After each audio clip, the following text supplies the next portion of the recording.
Hi there. My name is Stephen Barry, and I'm making this video to tell a story, a very, very short one, about how I have become homeless with no prospect of that ever ending. I have made a few videos, but they ended up being so long that I really don't think anyone would watch them, unless perhaps they get a very, very condensed, abridged version of what's happened, and perhaps there'll be some interest there, and they'll watch those videos. So this will be the very, very shortened, abridged version, leaving out a whole lot of detail and a lot of context. I suffered a medical event about 2.5-3 years ago, and it's considerably depreciated my my cognitive functions, and my memory is really poor, and I have a hard time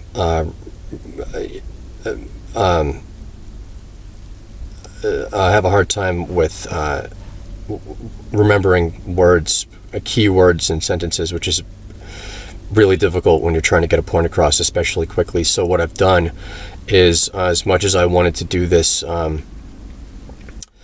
just sort of stream of consciousness, I have made notes.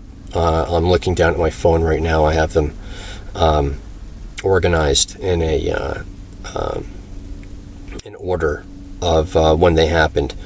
So I'll just jump in and begin here. To preface this, before I give details, my situation has been a result of a lot of theft. That is theft by, and this is not necessarily in any particular order, but here we go. Theft by wealthy clients with family connections in the court system. Theft by insurance companies. That's health insurance. Also includes vehicle insurance, which may sound petty, but it was substantial. And I can explain that in the further videos. Also included in insurance, theft by workers' comp insurance. Theft also by the IRS. And its unwillingness to allow me to file taxes. And that resulted in my inability to participate in borrowing money from financial institutions. And that has gone on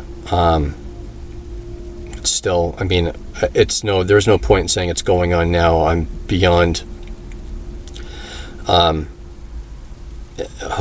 at this point. But that began about 10 years ago. In addition to those things, extortion by my landlord. Refusal by doctors to provide me with necessary health care, and refusal to refer me to a specialist. I'm probably missing some things too, but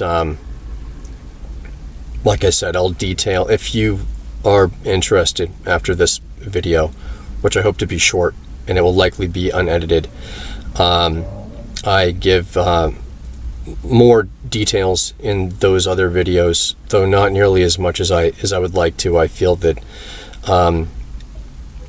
I just don't have the time to do the story justice. But it gives enough information, I think. So to begin here, these will be important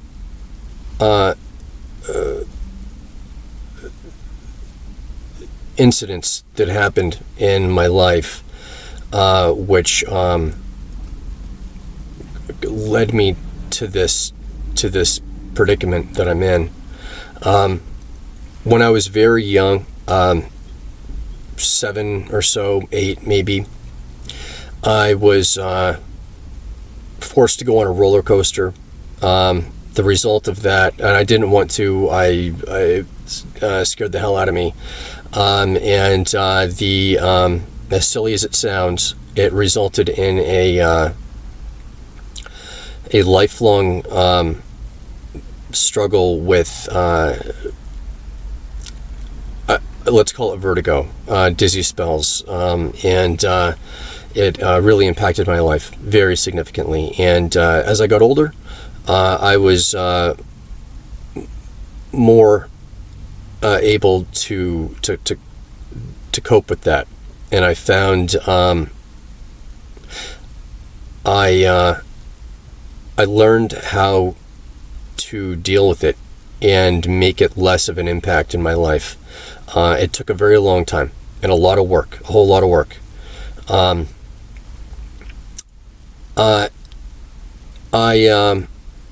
gonna jump way ahead, and in my mid-20s, I went to I put myself through boat building school for traditional wooden boat building, and I wanted a career in woodworking and boat building. Once leaving boat building school, I found myself at a marina boatyard, and I worked there for a few years, not getting paid nearly enough, not even what I should be getting paid on the really lower end of what someone with a degree and someone who's been in that industry for years should be getting paid, leaving it very difficult for me to pay my bills, though I managed. However, I was laid off in 2010 as a result of the financial crisis of 2008, and also just a lack of integrity on my employer's part, in my opinion.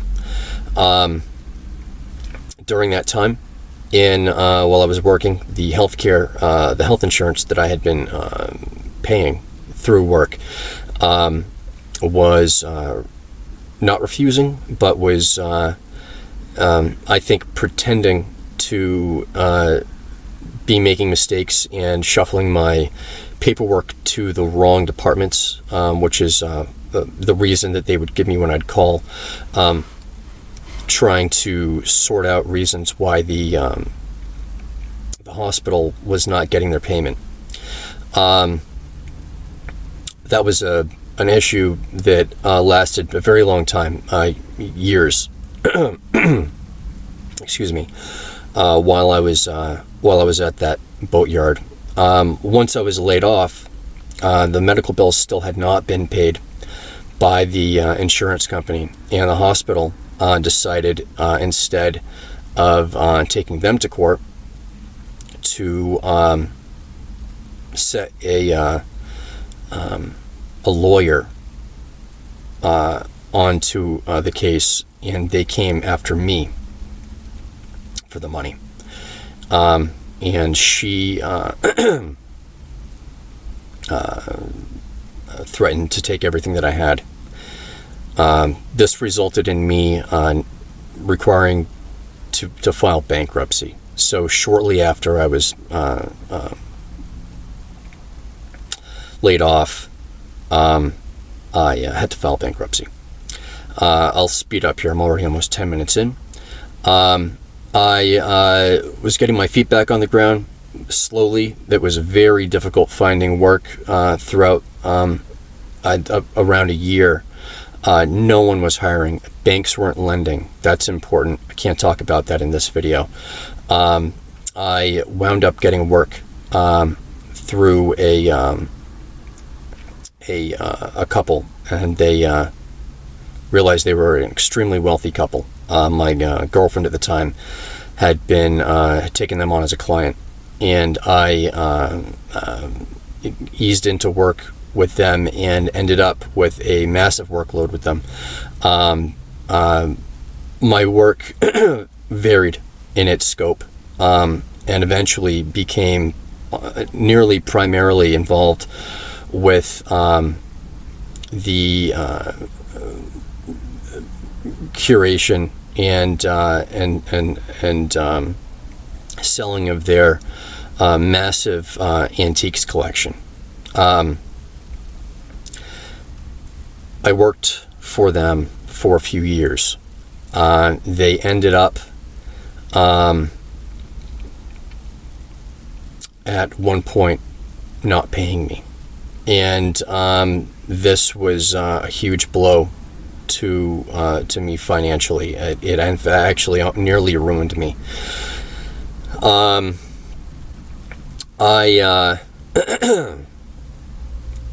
They locked me out of the storage facility with a lot of my equipment. The storage facility was where their collection was, and I was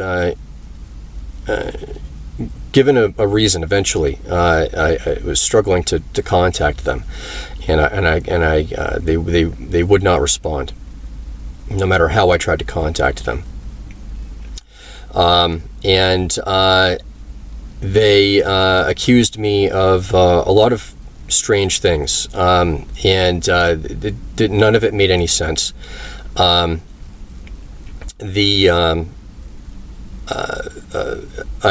really racked my brain to figure out where some of these accusations came from. If any of them they actually believed.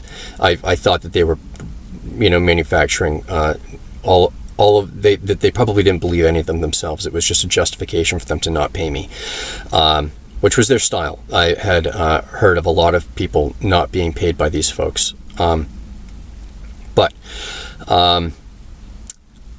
one incident came to mind that I thought was highly likely an incident that resulted in them, my client. Their names are Barb, Rich, and Toshio Okamura. I think that they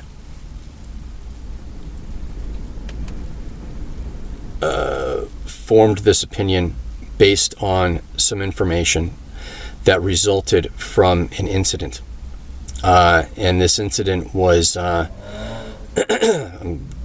just going to speed run right through this. One of their storage facilities was owned by a man named John Cacoulidis, who was a resident of Portland.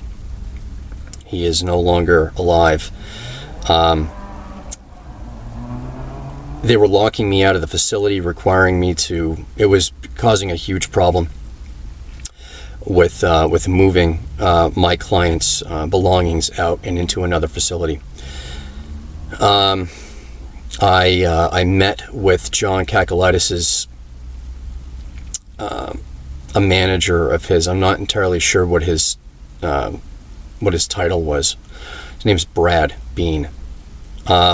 After meeting with him once, maybe twice, discussing this issue with locking the doors being a really big problem, they lured me. I thought we were going to resolve the problem. They lured me to his John Cacoulidis' building, the top floor. I think it was the 7th or 8th floor, to his office. I was to meet them in his office, so I went there. It was just a couple blocks away from the storage unit. Went there. At that point, there were 3 people in there. That's John Cacoulidis, John Cacoulidis' son, George Cacoulidis, and Brad Bean. Got in the office, and they demanded that I pay them $14,000, which evidently was the money that my client owed them for past rent on the storage facility. They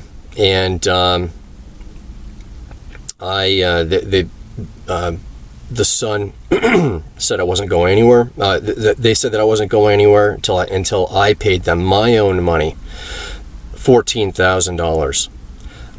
And I refused. And they were people who were not familiar, I think, with someone. They didn't consider me a human, I don't think. They didn't consider me a person. And when I refused, it enraged him, John Cacoulidis, that is, and he tried to kill me in that office. I escaped the building, got back to the storage facility, which was, like I said, just a 2 or 3 blocks or so away. And upon speaking to my client, other things happened. I can't go through all that. Upon speaking to my client, it doesn't really matter. I think that incident and the information that was relayed by myself, and John Cacoulidis to my employer, or my client at the time, which were Barb, Rich, and Toshio Okamura, they may have formed an inaccurate idea of something going on, unless they were fabricating the entire story altogether. Anyway, I think that's part of the source of them refusing to pay me. I ended up moving to a place, a new apartment. I'm skipping a lot here. Pardon me, when I moved, that was before this incident. I dislocated my shoulder in that apartment. A couple, 2 or 3 years maybe after moving in there, having asked the landlord to put a gutter over the entrance stairs, and it iced over one day, a nice sunny day, but it was cold. And when the sun went down and dropped below freezing, I slipped and fell very, very hard, dislocating my shoulder. I succumbed to an illness. I still haven't been diagnosed. I think it's either in nature. I think it's an autoimmune disease, at least one. My suspicions are that it's either lupus or Crohn's disease, perhaps both. I have an aunt on my father's side who died of lupus. I have an uncle on my mother's side who died of Crohn's disease. As a result of not being paid by my client, I was unable to file my taxes. I can't get into all of that right now, but despite every best attempt that I had, could not file my taxes. The IRS was unwilling to help me, and that's their job. They need to. They're the ones that Congress writes the laws, but they, the IRS follows those laws. We pay our taxes to this organization, and they need to make damn sure that you're able to file your taxes and tell you how to do it, because that is their job. They have many jobs, but it's crucial. And I was given the runaround for years, and that resulted in me being unable to participate in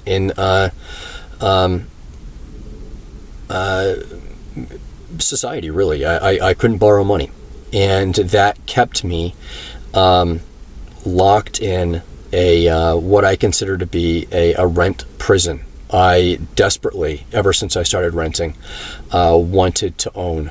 The amount of money that I have wasted on rent when I could have been putting that into equity in my home, and it's unacceptable. We're going to skip here to To give you an idea of the time frame we're looking at here, this is during the COVID lockdown. So about 2021. I developed sleep apnea. It resulted in severely making me unable to sleep. That had an impact on my vertigo to a point where it became horrific, torturous, causing me unbelievable mental distress. I can't, there's no way that I can, given all the time in the world, there's no way I could convey how really horrible it was. And I was refused by the otolaryngologist that I was seeing. They refused to provide me with a prescription for a CPAP. This caused severe problems. I was nearly begging, pleading with this woman to give me a CPAP. I explained my situation and how and a CPAP works. I was able to use my father's, and it worked. So I wasn't asking for them to find solutions. I knew that a CPAP worked, and she still refused. And I think that given the insight that she was able to get into my my dilemma, because there was such an impact on the vertigo, that issue that I'd been dealing with for nearly my entire life. I think that she actually enjoyed the torment that she was able to put me through by not giving me a prescription for a CPAP machine. At that point, over the next few months, my dizziness became something that it became something else, a monster. I began to plead with it. It was infiltrating my dreams. It was waking me up if I was able to get to sleep. It was the severity was so orders of magnitude greater than I had ever felt before. It was terrifying. There's just no way that I can convey to you how terribly awful it was. I began to make deals with my mind to almost as like a sacrifice to the gods. If I do something I don't want to do, will you please not torture me tonight when I go to sleep? It sounds crazy, but when you're terrified, I won't speak for you. I'll speak for myself. I was willing to do nearly anything. So I began doing these things that I didn't want to do. Nothing illegal or anything, but like performing repetitive actions and things like that. Looked very much like OCD, but I wasn't compelled to do it. I was making a deal with my mind. It was the only thing I could think of doing. Began working at a at a hardwood supplier, and as their woodworker, doing this with this newly developed affliction, let's call it, and that affliction became worse and worse and worse over the next year and a half, to a point where let me pause before going further on that. I also was out of work for a bit. I needed workers' comp. They didn't ever pay me, and that's a few $1,000s, money I desperately needed. While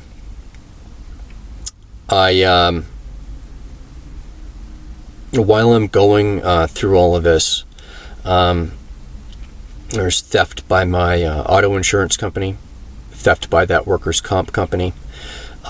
This psychological torment that I'm going through is getting worse and worse. I'm trying to hide it from everyone, performing these repetitive actions. It's affecting my work. I am then being harassed by my landlord, Dave, to move me out of all storage locations in my apartment building, which was a condition of my rent. I rented there specifically so that I had a place to store my things. I had a shop. I had my own woodworking business. He moved me out of the attic. He moved me out of the basement. And he wanted to move me out of the back room, which at that point was all of my storage locations in the building, leaving me with all of my stuff in my living room.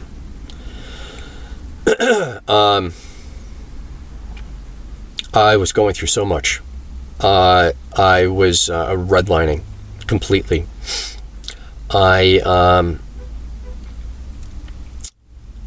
At one point, one day, full-blown severe OCD set in. Those repetitive actions that I was doing as a deal with my mind to not torment me with this dizziness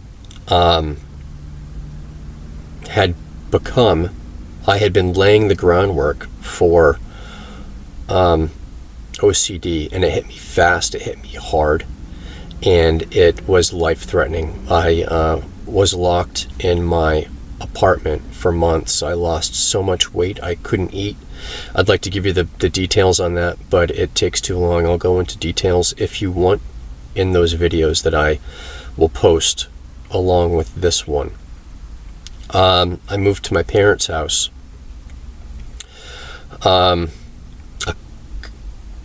During that time, I couldn't stay at my apartment. My landlord was a huge trigger with this OCD, and I was frightened to see him or hear from him for fear that it would give me a life-threatening OCD event, I guess we'll call it.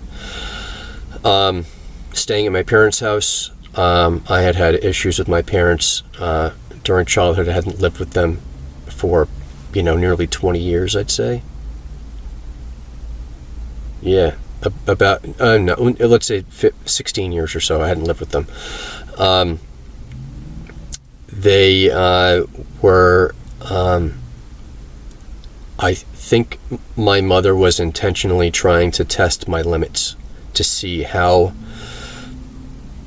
far she could push me to my breaking point with this OCD thing. I needed quiet. I needed everything to be bland, vanilla. I needed to be by myself, really, and try to get better, recover from this. And I can't go into details about this, but it resulted eventually in a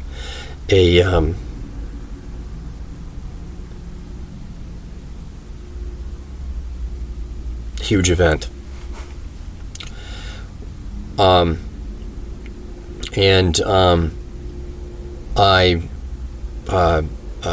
forced my parents to listen to me. It was a very, very bad event. I didn't hurt them. I didn't strike them. I pushed them onto the couch and made them listen to me, and I revealed my mother all of the horrible things that I could see that she was doing.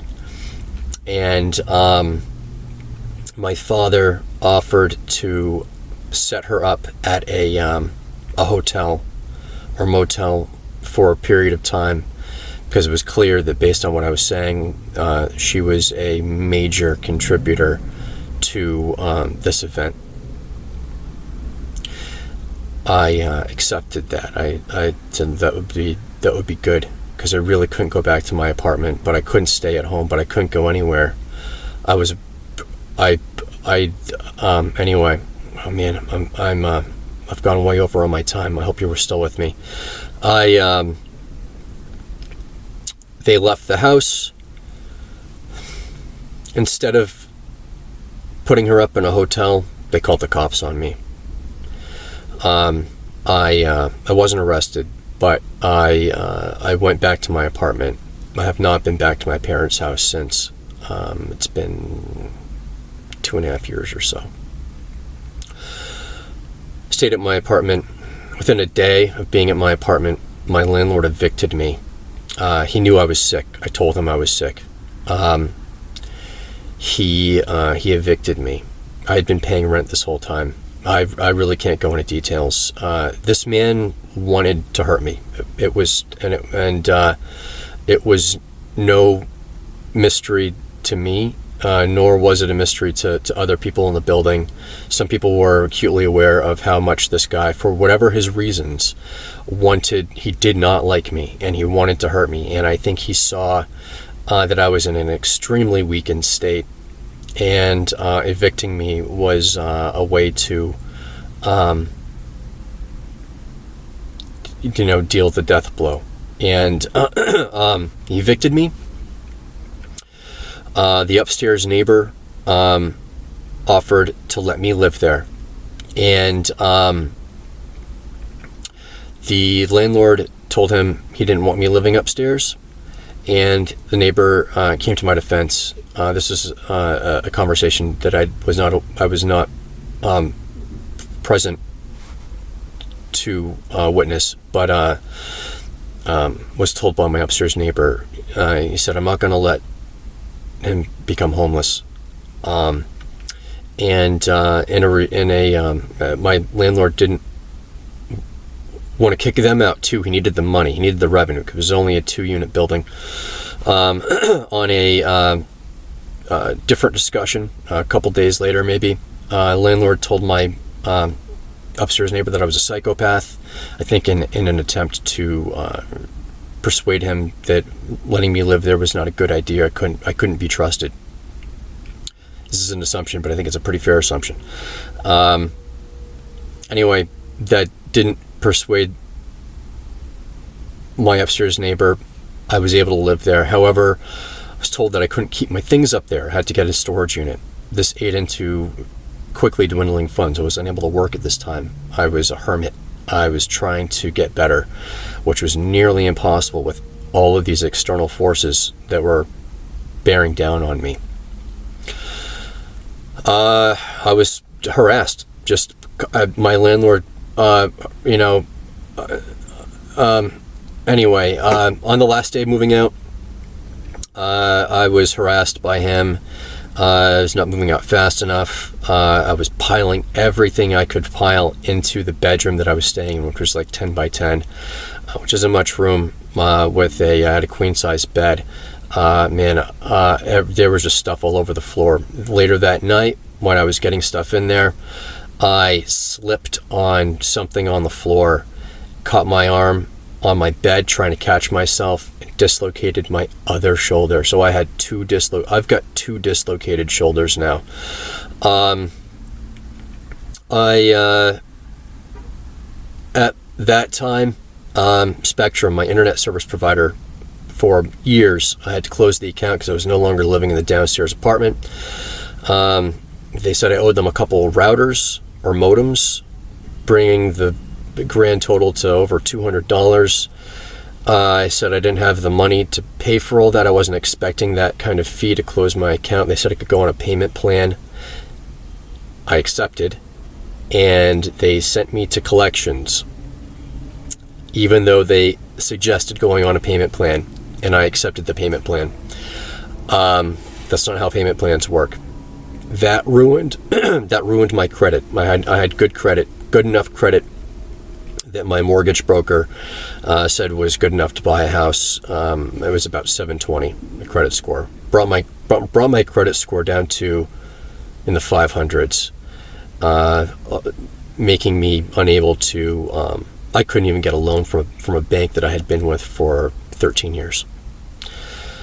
During this time living upstairs, the landlord was renovating the downstairs apartment. There were chemical vapors constantly coming up. He refused to ventilate the apartment. It was causing a serious problem. One of the guys working downstairs with him was unwilling to ventilate the apartment. Created huge issue. I had been on them to ventilate the apartment, and I was given an eviction notice. Excuse me. In late October.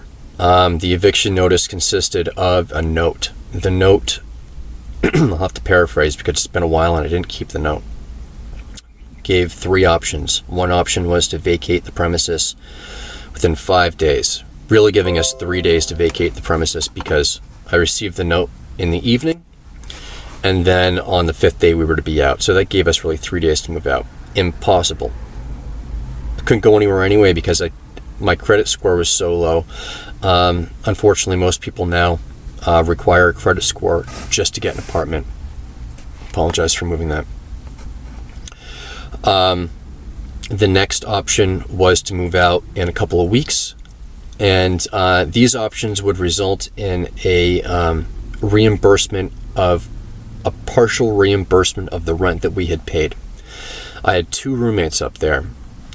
Now, what I didn't know until later on was that these options were used by my landlord to create strife between my roommates and myself.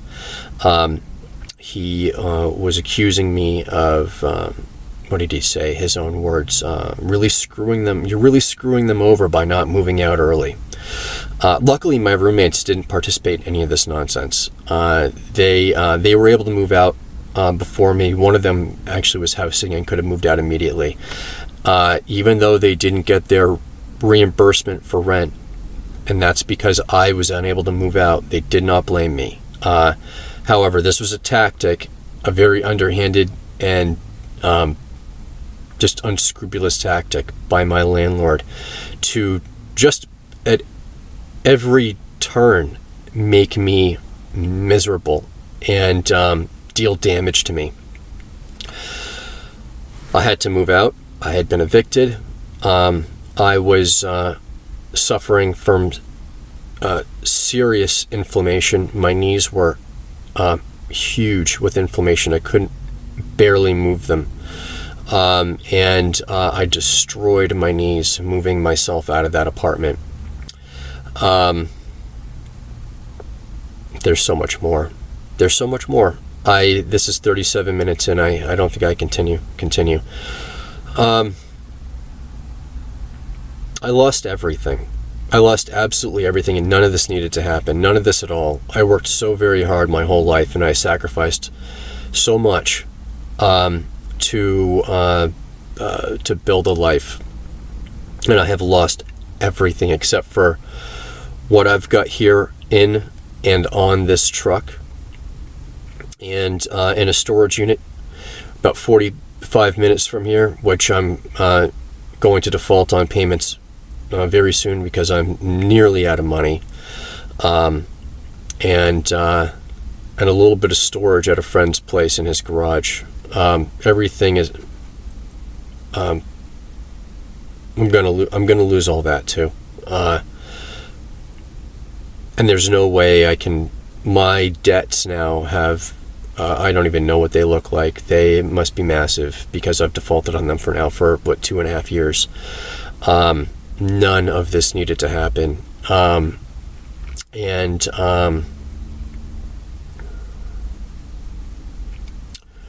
think I'm going to stop this video here.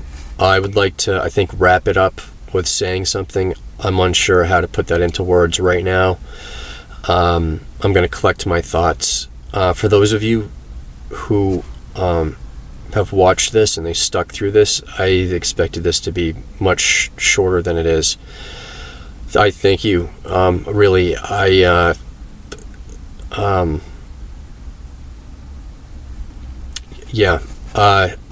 don't want to make this video. I'm a very private person. This is it's